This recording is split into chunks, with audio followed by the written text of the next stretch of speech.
The man writing this letter cannot stand up straight, not because he is old, though he is, not because he is tired, though he is that too.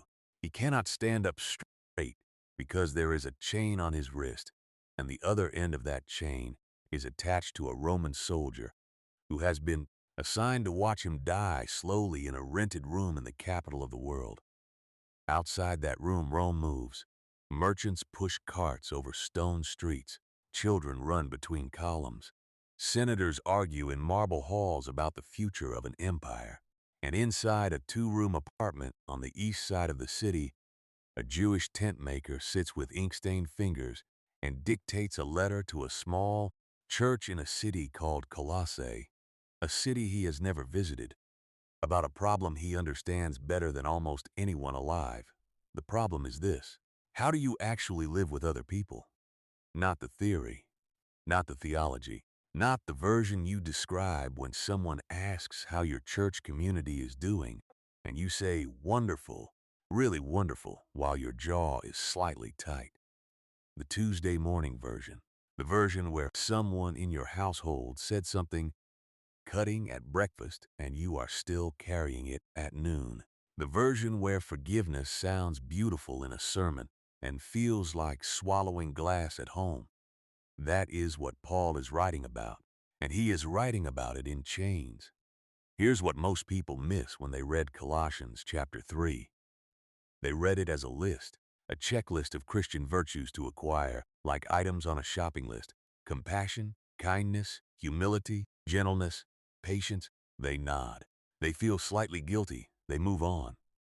But Paul is not writing a checklist. He is writing a revolution, a quiet, domestic, devastating revolution, lived out in kitchens and workshops and sleeping quarters and around dinner tables, one impossible act of grace at a time.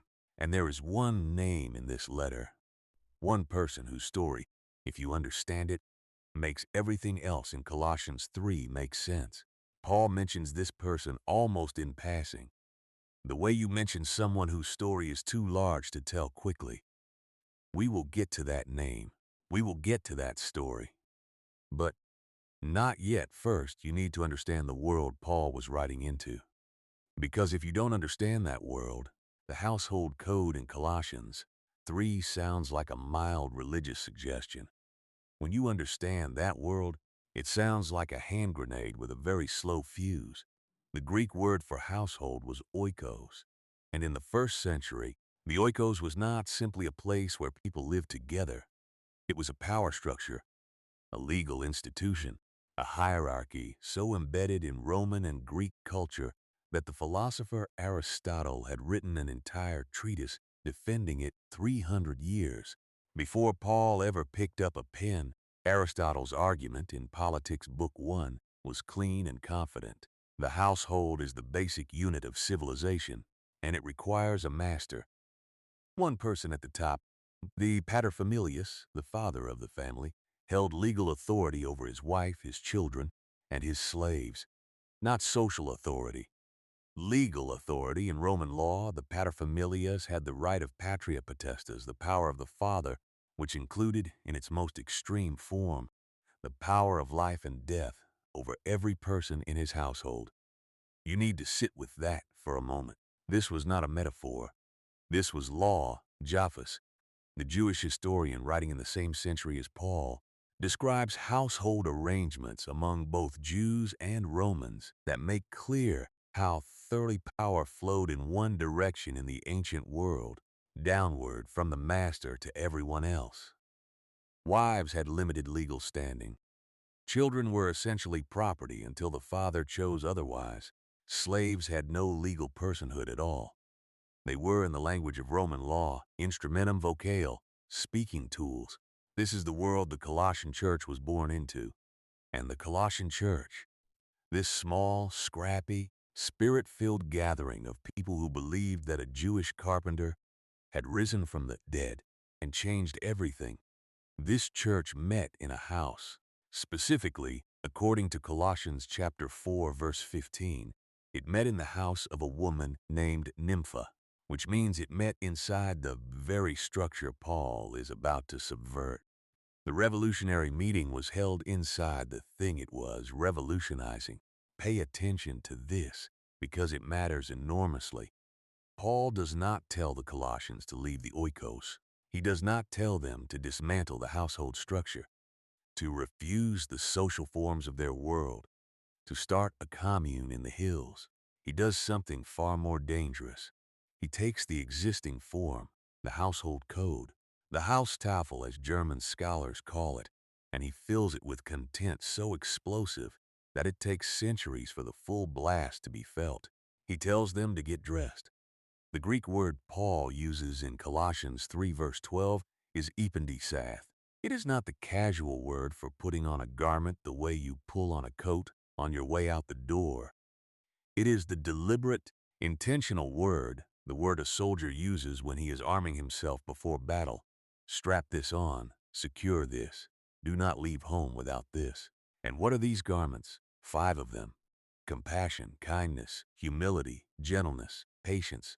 5 words that sound in English like a list of mild personality traits you might find on a motivational poster.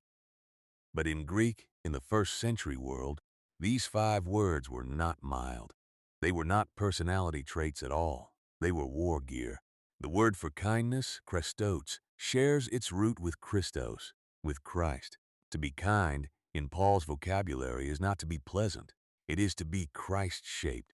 It is to let the character of the one who left a throne to wash feet leak out through your behavior in a household where someone else holds all the legal power. Humility, to paint a sign, was not considered a virtue in the Greco-Roman world at all. The classical world valued pride, honor, status. Humility was for losers, for slaves, for the defeated. Paul wears it like a crown. And patience, macrothemia, literally means long-tempered, long under fire, the opposite of the short fuse. The capacity to absorb and absorb and absorb and not detonate. You want to know what it looks like to live with other people as a Christian? It starts here, with 5 garments, strapped on deliberately, every morning, before the day gives you a reason to take them off. But here is where it gets harder. Paul does not stop at 5 garments. He keeps going. And the next instruction is the one that exposes everything. Bear with one another. 3 words in English. In Greek, anakomenoi alalon, it means hold up under the weight of each other, endure each other, carry what the other person costs you, and keep carrying it without putting it down, without making sure they know how heavy it is. You have lived with people. You know exactly what bearing with someone costs. It is the morning when the same habit that irritated you last Tuesday is back again on Wednesday, unchanged, unremarked, as if no conversation ever happened. It is the family member whose way of speaking cuts without meaning to cut, and you absorb it because you love them and because love sometimes looks like saying nothing, going to wash the dishes. It is the small griefs, the 1,000 small griefs of shared life that nobody ever lists when they describe what it means to follow Jesus. Paul lists them. Paul names the cost, and then he raises it. Forgiving one another if anyone has a complaint against another, even as Christ forgave you, so you also must do. Here is what Paul does not say. He does not say, forgive each other if the offense was small enough. He does not say, forgive each other once you fully understand their motivations. He does not say, forgive each other when you feel ready, when healing has happened, when the wound is closed, he says. As Christ forgave you, that is the standard, and that is also the mechanism. Think about what that means for a moment. Christ forgave you before you asked, before you changed, before you could explain yourself. Forgiveness came first, and the changing came after, slowly, imperfectly, still in progress. Paul is not asking you to wait until the person who hurt you becomes someone who deserves forgiveness. He is asking you to release the debt the way Christ released yours. Not because the debt is small, but because you yourself have been released from a debt you could not pay. That is not mild. That is not a motivational poster. That is one of the hardest sentences in the New Testament. sitting quietly in a passage that most people read in under 3 minutes. And then, right after forgiveness, Paul says this, and let the peace of Christ rule in your hearts. The word rule here is brabueto, and brabueto does not mean what you think it means when you hear the word peace. Brabueto is the word for an umpire, a referee, the person in the arena who makes the call when there is a dispute, when two runners cross the line at the same moment, when a foul is contested, when someone insists they were right and someone else insists they were wrong. Peace, in Paul's vocabulary, is not the absence of conflict. It is not the feeling you get when everyone in the house is being quiet. It is an active force, a decision maker, a referee inside your chest that, when two voices are arguing about what to do next, makes the call, let the peace of Christ referee your hearts. Let it make the call. That changes the question, doesn't it? The question is not, do I feel peaceful? The question is, when the conflict comes, and it will come, it always comes, am I letting peace make the call, or am I letting something else make it? Wounded pride, the need to be right, the long memory that keeps an archive of every offense. Am I letting that make the call, or am I letting peace stay with me? Because Paul is not finished. He adds one more layer, and it is the layer that holds all the others together. Above all these things, put on love, which is the bond of perfection. The phrase bond of perfection is syndesmos tes teleotatos in Greek, and syndesmos is the word for a ligament, not a rope, not a chain. A ligament, the soft, strong tissue that connects bone to bone, that makes movement possible. That holds the skeleton of a relationship together when everything else is under pressure. You can wear all 5 garments: compassion, kindness, humility, gentleness, patience. You can bear with people, you can forgive, you can let peace make the calls. And without love, without agape the self-giving, cost-counting, freely offered love that Paul describes elsewhere as the greatest of all things, without that, the whole structure is bones without ligament. It moves, it functions, for a while, and then one day, under enough pressure, it tears. Love is not the finishing touch on the list. Love is what makes the list hold. Pliny the Younger was a Roman governor in the early 2nd century. In a letter to Emperor Trajan, a letter that historians have preserved for nearly 2,000 years, he describes this strange group of people called Christians. He had been investigating them, trying to understand what they were, whether they were dangerous, and what he found confused him. He wrote that they met before dawn, sang hymns to Christ as to a God, and bound themselves by an oath, not to commit fraud, theft, or adultery, to keep their promises, to return deposits when asked. And then, Pliny wrote, they shared a meal together. What confused Pliny was not their theology. What confused him was their households, the way they treated each other, the way people of different social classes sat at the same table, the way a master and a slave could, in this community, apparently call each other brother. It was suspicious to him. It was so unlike the world he knew that he could not categorize it. He was looking at syndesmos, at ligament, at love holding a structure together that had no business holding. Now Paul gets specific, and this is where most modern readers either flinch or skip ahead, because Colossians 3 verse 18 begins the section that has caused more argument, more pain, more misreading, and more misuse than almost any other passage in the New Testament. Wives, submit to your husbands, as is fitting in the Lord. Husbands, love your wives, and do not be harsh with them. Children, obey your parents in everything, for this pleases the Lord. Fathers, do not provoke your children, lest they become discouraged. Bondservants, obey your masters in everything. Masters, treat your bondservants justly and fairly. If you read that in a vacuum, stripped of history, stripped of context, stripped of the revolutionary structure underneath it, it sounds like Paul is simply endorsing the Roman household system, like he is giving religious blessing to a power structure that the empire already had. like the church is just Rome with better singing. But here is what most people miss when they read this passage. Paul is not writing to the powerful. He is writing to everyone. And in the ancient world, that was the grenade, Aristotle's household code. The classical version of these instructions was addressed to one person, the master, the paterfamilias. Everyone else in the household was spoken about, not spoken to. Wives were discussed, children were managed, slaves were handled. They were not given instructions because they were not considered full moral agents. They were the objects of the household code, not its subjects. Paul addresses everyone. Wives first, then husbands, children first, then fathers, slaves first, then masters. In every pairing, Paul speaks to the person with less power before he speaks to the person with more. He looks the wife in the eye before he looks at the husband. He addresses the child directly before he turns to the father. He speaks to the slave, the person the Roman world classified as a speaking tool, as a full human being with a conscience and a Lord and a reward waiting in heaven. That is not a mild religious suggestion. That is a worldview earthquake dressed in polite language.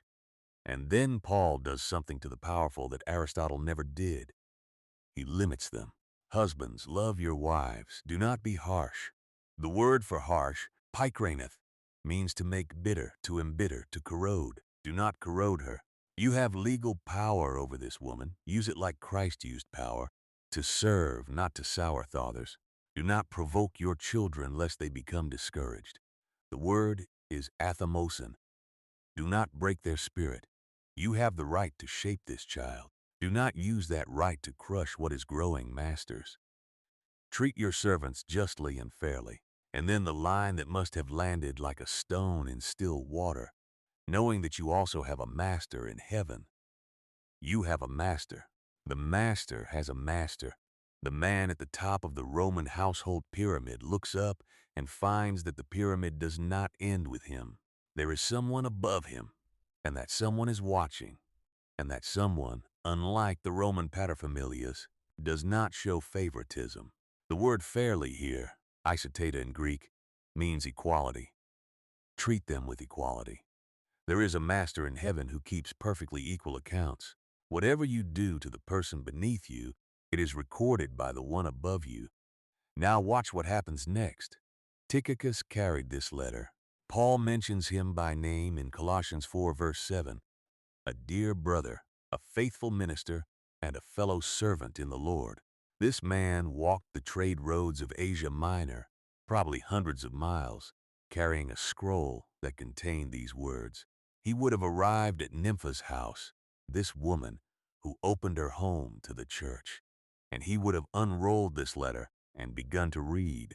And in the room, as he read, there would have been a wife and a husband, a child and a parent, and almost certainly, given what we know about the composition of early house churches, a slave and a master, sitting in the same room, listening to the same words, being addressed by the same apostle with the same dignity, both of them instructed, both of them held accountable, both of them told that the peace of Christ should referee their hearts, both of them wearing the same 5 garments, both of them, for the duration of that letter, equal Ignatius of Antioch writing just decades after Paul, around AD 108, echoes these same household instructions in his letter to Polycarp.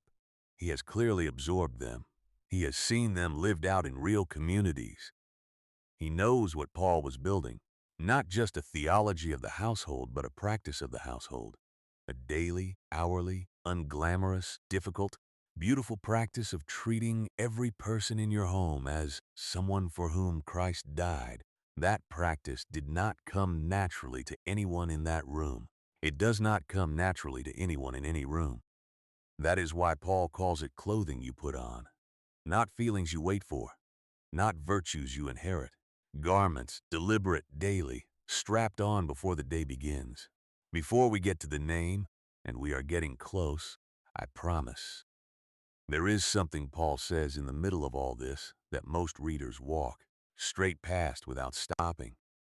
It is easy to miss because it sits between the big theological statements and the household code, like a small door between two large rooms. But it might be the most important sentence in the whole passage. Let the word of Christ dwell in you richly. The word dwell is enoiketo, to take up residence, to move in, to settle, not to visit, not to appear on Sunday mornings and then leave again when the week gets difficult.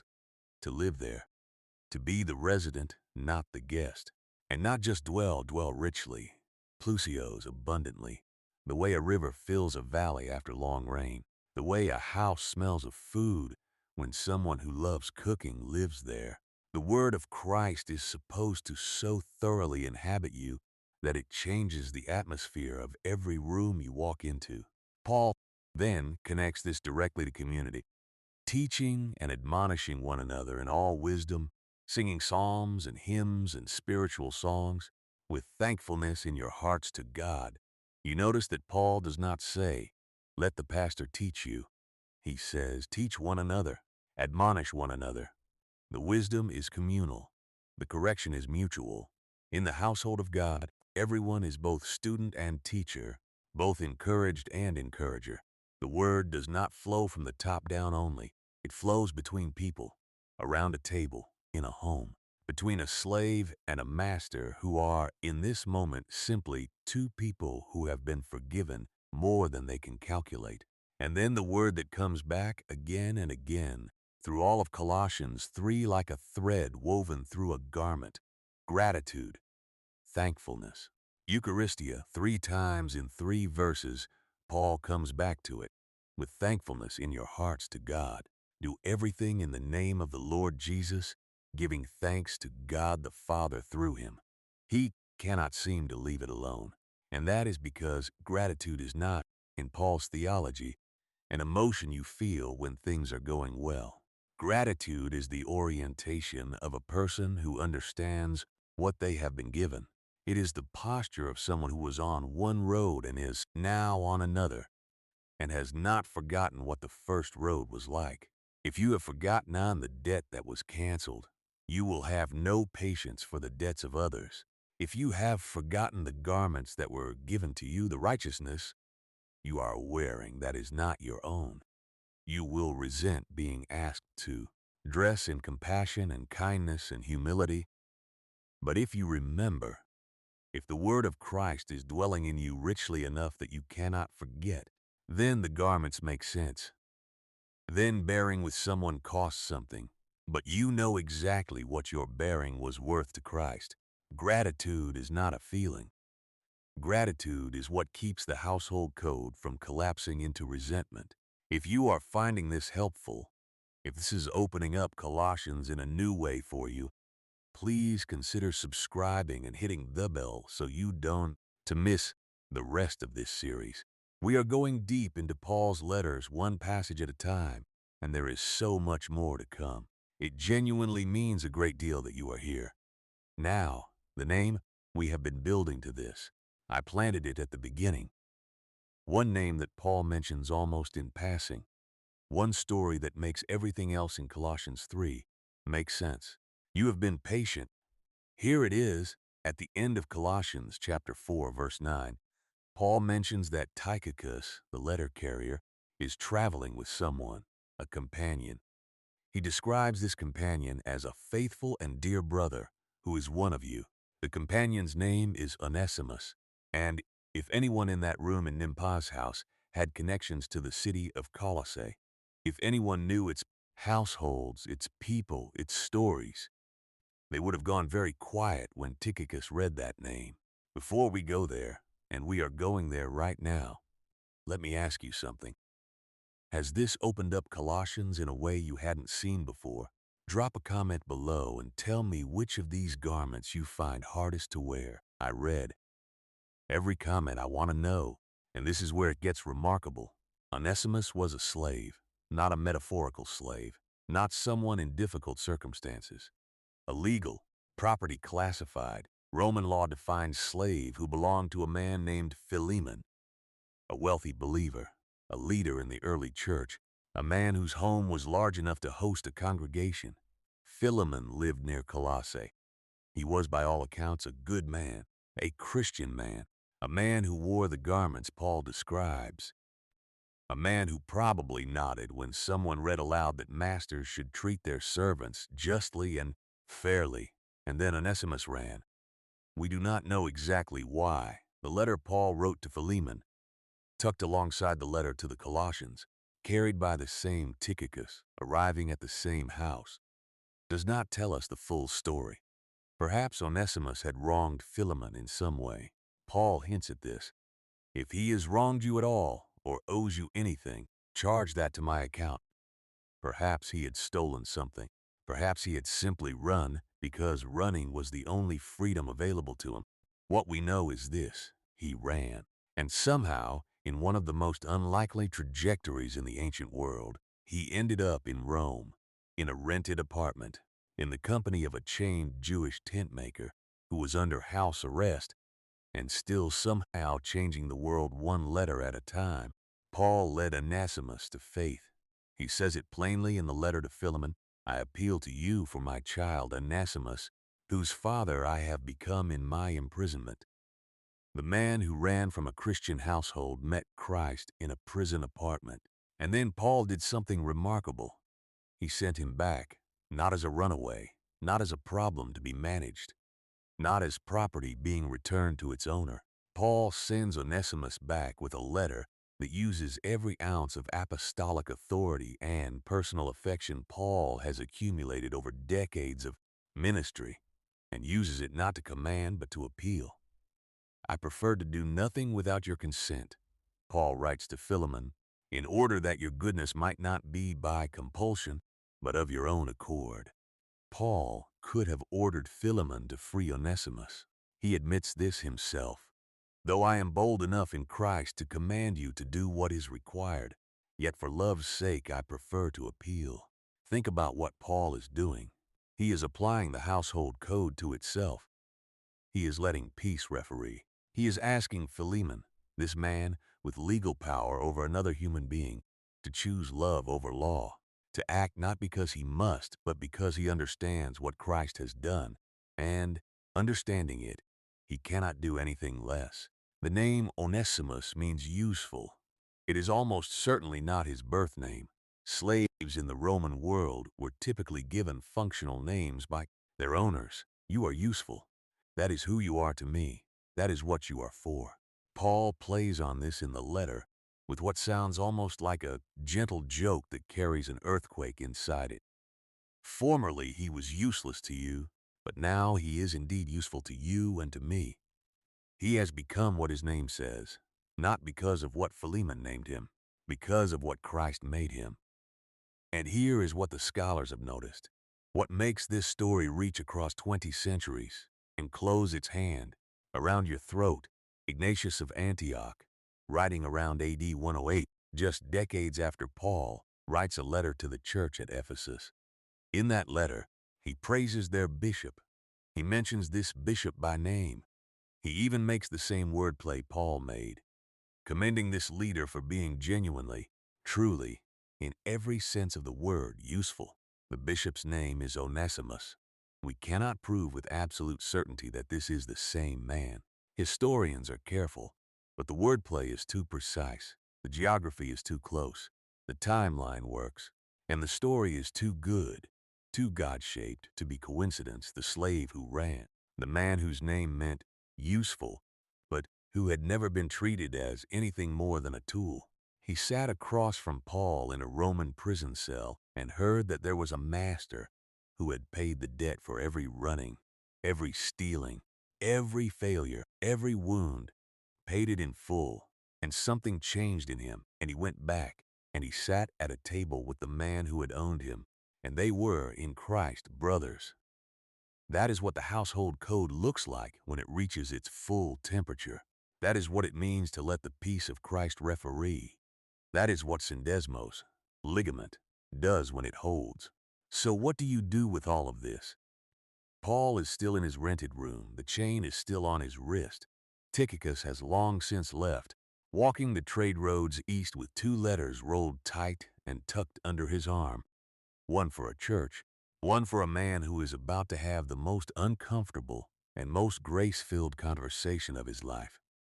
And you are here in your own house, with your own household, with your own version of the Tuesday morning problem, the habit that keeps coming back, the wound that keeps reopening, the person you love and cannot always stand, the power you hold over someone and are not always sure you are using well, the power someone holds over you that you have not always known how to bear. What does Paul leave you with? 3 things. The first is this: the garments are not feelings, they are decisions. Compassion does not wait until you feel compassionate. Kindness does not require that the other person be kind first. Patience is not the absence of frustration. It is the choice not to let the frustration make the call. You arm yourself in the morning. You strap on what you do not naturally feel, and you walk into the household, trusting that the God who calls you to wear these things will give you the strength to keep them on through the afternoon. The second is this: peace is not the absence of conflict. It is the presence of an umpire. Every household has conflict. Every community has it. Every marriage, every family, every church that is honest enough to admit what goes on between Sundays, there is conflict. The question is not whether conflict will come. The question is what makes the call when it arrives. Is it the wound? Is it the pride? Is it the long memory that keeps perfect records of every failure? Or is it the peace of Christ, the brabueto, the referee that steps in and makes the call that love requires? Even when love costs you something, let peace make the call, not because it is easy, because Christ is Lord of your household, and peace is what he sends ahead of himself. The third is this, and this is the one I want you to carry out of this video and into your week. The household of God has no paterfamilias except Christ, and Christ, the one with all authority, the one before whom every knee will bow, the one who holds legal power over every name in the universe. He did not use that power to rule. He used it to kneel. He wrapped a towel around his waist and washed the feet of the men who would, within hours, abandon him. This is the head of your household. This is the master who holds you accountable. Not a Roman father with the power of life and death. Not a cultural structure that speaks to the powerful and speaks about everyone else. A man on his knees with a basin of water, looking up at you and saying, "This is how it works here. This is what power looks like in my house." If that is your master, if the peace of Christ is refereeing your heart, if the word of Christ is dwelling in you richly, then the household code is not a burden.